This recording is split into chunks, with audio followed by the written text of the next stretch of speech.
Hi traders, welcome to this week ahead analysis video with me, 𝖺ριև𝗂διЛ, Senior Market Analyst at Blueberry Markets.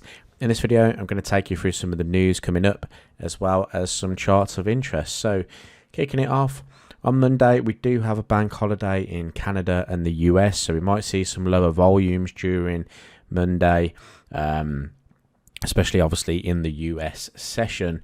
However, we kick off on Tuesday with an RBA cash rate decision and RBA rate statement. RBA looking to hold interest rates again at 4.1%. It'd be interesting to see what happens in the rate statement after, to whether we get any kind of gauge of to what's going to happen next with the interest rate going forward. We do have that GDP data quarter on quarter following the event, which looks to increase to 0.3% from 0.2%. So that's a potential positive there for the Australian dollar going into this week. We also have a rate statement, an overnight rate out of the Bank of Canada. Bank of Canada looking to also pause interest rates, this time at 5%.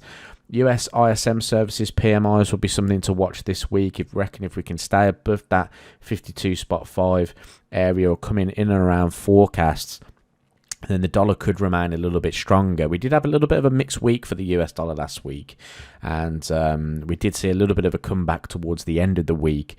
So we'll see if that can follow through into this week as well. Going on to the strength meter then, we can see there's not been too much change, but the Swiss franc has lost some ground. We can see that it was in the +4s, now in the -1s. The US dollar has come down from that +7 down to around about 5, and we have seen the New Zealand dollar come up. So maybe New Zealand dollar is something that we could potentially take a look at, and we will take a look at in this short video.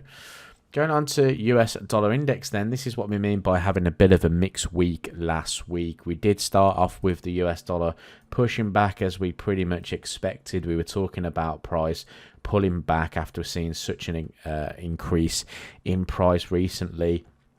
It did only come back into previous lows, however, around about the 103s was where we kind of found a little bit of a base, and then price started to push back up to the upside. So if we are going to see that dollar strength continue, the next level of resistance I have marked in is the 105 handle.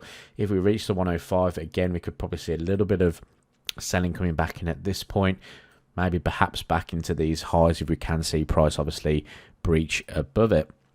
Following on from that then, if the dollar index is going to continue to the upside, then euro dollar could potentially continue lower. At the moment, we are at this trend line support, and you can see we did get a reaction from the trend line support. Price did rally last week. However, we came into last week's high, we rejected it, and price is all the way closing back by the previous lows. So that's not really a positive sign if you are a euro US dollar long trader at the moment. It looks more to me like price could potentially trade lower, and if it did, the next support level for us is the 1.0675. 1.0850 you can see is also still acting as resistance, so that area there is where we could see price start to sort of trade between.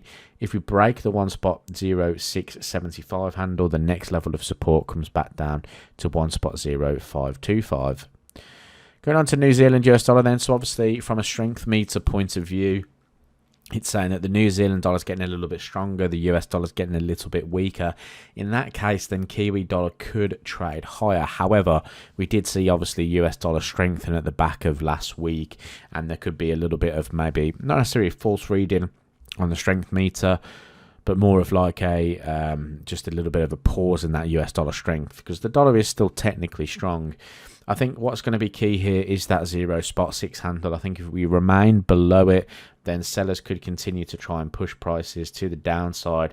We do have this bearish channel in play, and we do have bearish channel support below, so that could be somewhere where price wants the target. A break back above 0.6 handle, I think, would engage some traders looking to potentially get long in this market, which could then drive prices back up to the bearish channel resistance.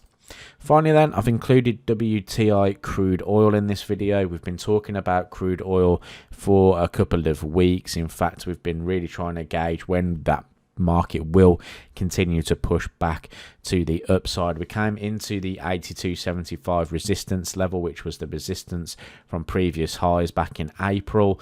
We expected some kind of selling to come into there. However, we know that with the recent supply restrictions that this could create demand in the market, and price failed to trade anything below the sort of $78 area.